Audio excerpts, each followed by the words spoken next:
spending almost a year in art school is a mistake. I mean, I don't want to sound like a spoiled brat. I'm definitely thankful that I get to learn some stuff that I definitely wasn't getting in my ordinary life as someone who likes to draw, but I think this is one of the problems when you're trying to quote-unquote major in a certain field, or at least this is the kind of problem that's going on in my country. The education system is bonkers. You just have to learn a bunch of unrelated topics before finally getting into the stuff you've been waiting for just to meet the prerequisites. I had to take a philosophy class before getting into the semester where they finally give the students certain options. Like, why is that? It was only until later that I declared I couldn't take it anymore and I decided to bail out. While I do think education is a right for every human being, but now it's something a person has to desperately achieve just to live his life, I also think that we don't need a ridiculous standard just to get the type of education we want, but we're not here to talk about that. I'm going to talk about a little bit of my experience in art school and just being a quote-unquote artist in general. We all know that the standards of art have gone down drastically, having its own generations and its own subcategories like the expressionist, the minimalist, etc. Really, the only ist that I'm a part of is a cartoonist, but it's because we use the term artist so loosely that anyone with a little bit of talent can identify as one. But let's talk about art itself. What is the definition of artist? Well, Google says that it's anyone who does drawing or paintings as a profession or as a hobby. But if you draw something like this during the times of Michelangelo, can you really consider yourself as an artist? I mean, with such mediocre standards, it's just common sense that everyone's going to laugh at you. Take a look at someone like Picasso. He did make some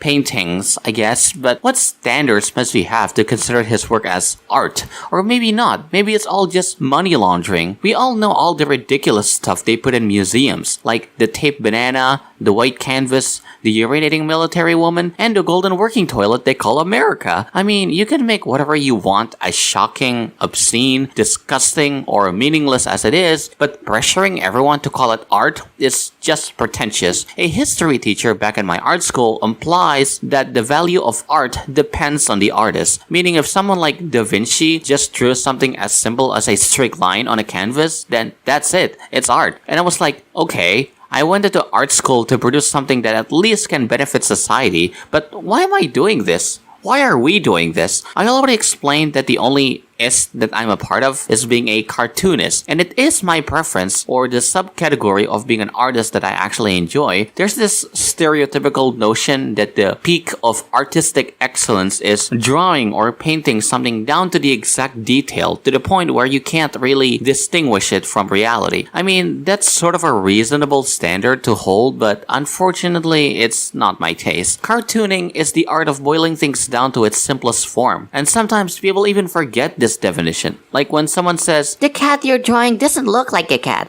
or "This house needs more detail," there's the phrase, "Beauty is in the eye of the beholder," or "Art is subjective." But there are still a lot of people who disagree with that. They think that you, or whatever artist, must follow their standards where they thought it's pleasing enough. Of course, this kind of thinking can be used in a way for artists to improve themselves, but not everyone has the same set of skills. It's really hard for me to appreciate super realistic paintings, because if you're gonna make something that's exactly the same as the object you're imitating, then I'd rather just look at a photograph. Of course, that doesn't say that I don't appreciate the amount of skills or talent the painter has. It's that there's just so much on a piece of image that I can appreciate. I can't compliment the details of each individual leaf on a tree someone had painted. Of course, no one in their right mind would do that when judging a realistic painting, but I know every once in a while there will be some over-analytic maniacs who point out the littlest mistakes and drags everyone into their standards. This is why, when it comes to art, I hate arguing with perfectionists. But that's a topic for another time. If you like this video, click the like button and subscribe. If you don't, dislike and maybe leave a comment. Just be respectful about it.